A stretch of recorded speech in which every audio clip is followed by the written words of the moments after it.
Welcome back to KC Talks EV, and yes, I'm finally here at Everything Electric North 2024. So this is the go-to place for everything that is electrified. So not just electric vehicles, but also we're looking at things such as heat pumps, solar panels, and electric vehicle chargers. So let's go and take a closer look. So we're now indoors now. Obviously we've got the Octopus stand. So they've been talking about stuff like their Intelligent Go tariff, some of their heat pump stuff. I think they've got a Cozy 6 around the corner.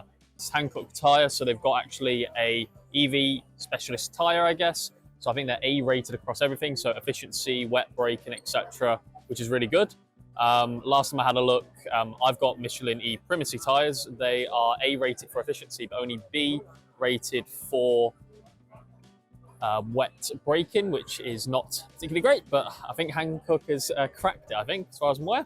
Again, we have our good old friends at My Energy here. They're showcasing their Libby, which is their battery storage, as well as obviously the rest of the stuff. So Eddy, which is their hot water control, as well as their Zappy, which is their EV charging. We've got Genesis over here. So I believe that's the GV70 electrified. And at the background over there, we've got the GV60, which is based on the same platform as the Ioniq 5, Ioniq 6, and EV6. Okay, so I'm currently here with Andy at Vital EV Solutions. I guess the first thing I'm going to ask you, Andy, is what does Vital EV do?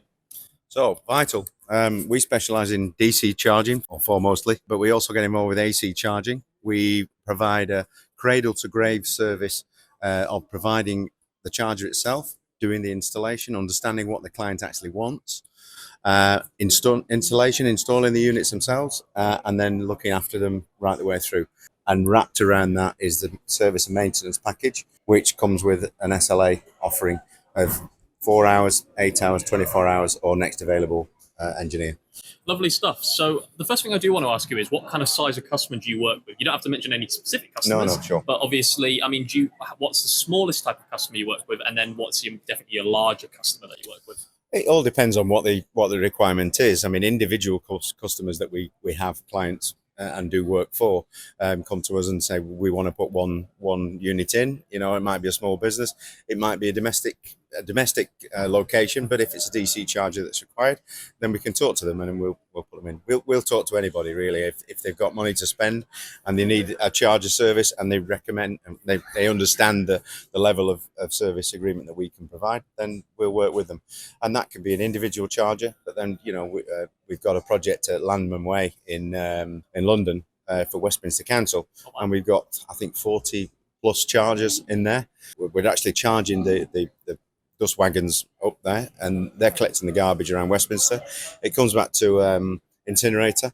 They generate electricity, which then powers the trucks, and they go back out and collect the garbage again. So these are exciting projects. We like getting involved with things like that that are innovative and new. So yeah, and from one charger to 47 and above. Wow, well, that's excellent. So I guess the final question that everyone's probably going to be asking is, well, okay, I'm a small business customer, or alternatively, I've got a fleet of vehicles that need to be charged up. Where can they find you? You can find us online at www. You say that these days? Yeah, I think so, just about. vitalev.co.uk. Or you can contact me. You can find me on LinkedIn. I'm Andy Walker, and I'm the Business Development Manager for Vital EV.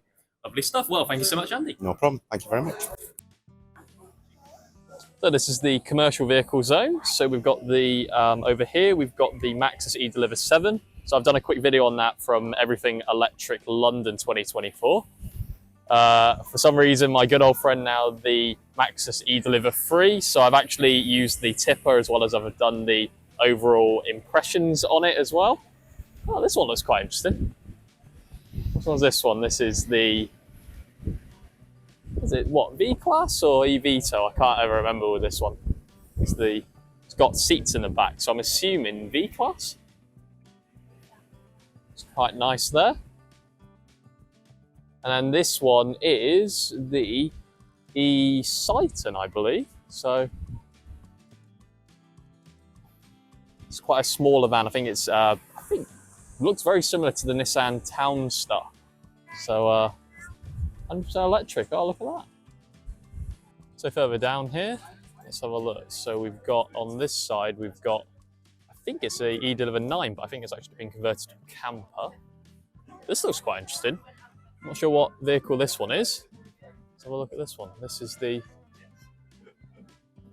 Is it the Beyond Pelcan?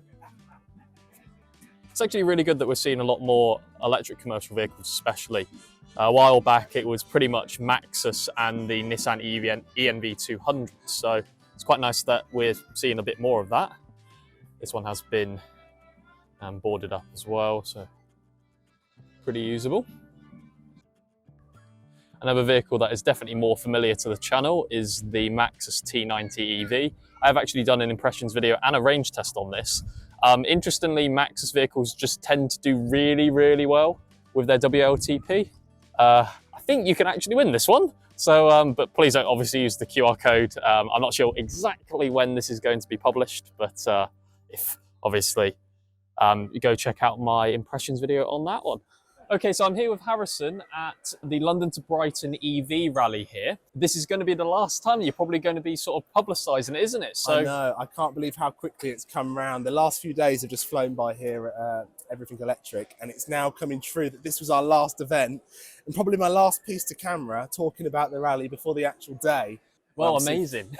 I'm super excited. We've been trying to get you on board for the last few years, so hopefully we can have you next year. I know you're busy this year, but it's great and it's great fun. And what the rally's all about is bringing together people we meet all over the EV shows around the country, like we are to here today. Everyone convening in London on Saturday, the 22nd of June. We hire out a school car park, which is quite difficult to find 150 vehicle spaces in London. We get everybody rally ready, we get their car stickers on, and it's all about energy efficiency. So people say London to Brighton, well, it's only 59 miles. That's not much of a rally, but we're competing all different vehicles. So my Nissan Ariya is going to be going against the Jaguar I-Pace. It's all different types of SUVs, and it's those that use the least amount of energy to get to Brighton. Wow, okay. So I didn't actually know that, to be honest. I thought it was more, you know, showcasing obviously a lot of different electric vehicles. So I didn't realize it was an efficiency challenge as well. Yeah, so the actual rally down is all about efficiency. Then once we get to Brighton, we take over 2 miles of Brighton seafront, right on the beach. And we have BYD there test driving cars. We have EDF giving everybody advice on heat pumps, energy, solar. We have a whole range of great sponsors that really support the rally and make it possible. I mean, this year I think we're up to 32 exhibitors actually on the seafront. Oh, wow. So lots of test drives, the latest and greatest in vehicle tech and micromobility. And then after we spend the day learning about all these great things, but then we have a party on Brighton Beach with some superstar DJs from Brighton, playing some music for the night. So it's a really feel-good event, and there's lots to it. And those that are really up for it the next day then go on to Paris and then to Geneva. Amazing. So 22nd of June, obviously coming up. As I say, unfortunately, I can't make it. Unfortunately, exam period time's not a perfect time for me. Next year, wish you all the best. Next year, I will try and arrange some time for it. But more importantly, if, for example, you want to take part in the rally, or alternatively, as you said, you're going to be on Brighton seafront. Are you going to be there on the 22nd of June? Yeah, so 22nd of June, if you don't want to actually take part, you just want to come and learn more, test drive some vehicles, all you need to do is come down to Brighton seafront. The area of the seafront is called Madeira Drive. You won't need a ticket. We're there from 9 a.m. till 4 p.m. And if you do want to actually enter the rally, there's a couple of days left before entries close. It's just Google London to Brighton EV Rally, and all the information will be on there, and it will tell you everything you need to do. Amazing. Thank you so much, Harrison. Thank you very much. Lovely to see you. Very good luck on, obviously, your London to Brighton EV Rally. Thank you very much, and good luck with the exams. Thank you so much. Cheers. There's definitely a lot more packed down this end of the inside stand. So we've obviously got places like here. We've got Fair Charge UK. So this is Quentin Wilson's initiative in terms of providing affordable energy and a think tank sort of area, which is really good. Definitely no strange to this part here, the Give Energy stand here. So I've did a video previously regarding their three-phase inverters and everything that you can have a look at. And this looks like a massive heat pump that we've got here. So this is Backstage. This is their high temperature air source heat pump. So hopefully, fingers crossed, something that replaces directly things like a combi boiler and things like that. Here we've got a Project EV stand, which is electric vehicle charging, etc. So I'm going to take a bit of a closer look at some point during the event. Okay, so I'm here at the Project Curv stand, which is part of Project EV. I'm here with James. First of all, what is Project Curv? So Project Curv is responsible for a three-piece solution. So we do full electrification in homes. We use our air source hot water cylinders for all our hot water. And then to tie that all in, we use battery storage. This massively helps for homes that aren't suitable for solar, but also guarantees that 50 to 70% saving every single night. I guess the first thing I want to ask is infrared heating. What's the kind of benefits in comparison to, for example, a air source heat pump type system? I mean, what are the major benefits for householders? Yeah, I mean, again, there's this big UK agenda at the moment with air source heat pumps getting pushed. And obviously air source heat pumps have two responsibilities. It's both hot water and heating. Whereas if you separate the two systems and get each system to work as a specialization model, then you're going to get a better performance and efficiency rating. But with infrared itself, it works on heating matter, fabric, structure, as opposed to the air. So the air is a secondary, and that's where you're going to get better results. Our infrared also has a control box as well. So rather than over the course of an hour, let's use that white heater as an example, that's 1 kilowatt. If it's on for 1 hour, then it's going to use 1 kilowatt. With ours, it will taper down throughout that hour, so you're going to get much lower usage across the year. Excellent, amazing. And coupled with your battery storage, I'm guessing, do you have like a preferred sort of manufacturer for your battery storage systems? Yeah, so you do use two manufacturers, and we've got fantastic relationships with both Fox and Solax. Solax is a big one at the moment as well for us, because they are offering extended warranties of up to 20 years. Wow. For their batteries and inverters, which is a bit market altering, isn't it? So. Well, perfect. I guess the final question will be, where can they all find you, for example? So what are your socials? Where are you online? Yeah, so check us out on Project Curv. Project Better Energy is the umbrella group, so you'll find us through Project EV or Project Curv. And yeah, get in contact with me, James Parker. Excellent. Thank you so much, James. Thank you, Kevin. No worries. I think that now wraps it up for Everything Electric 2024. So if you liked the video or you found it informative, please give it a like, dislike it if you didn't. Please comment below what you thought was the most interesting thing from Everything Electric 2024. And I think that is pretty much it. So thank you for watching, and talk to you later.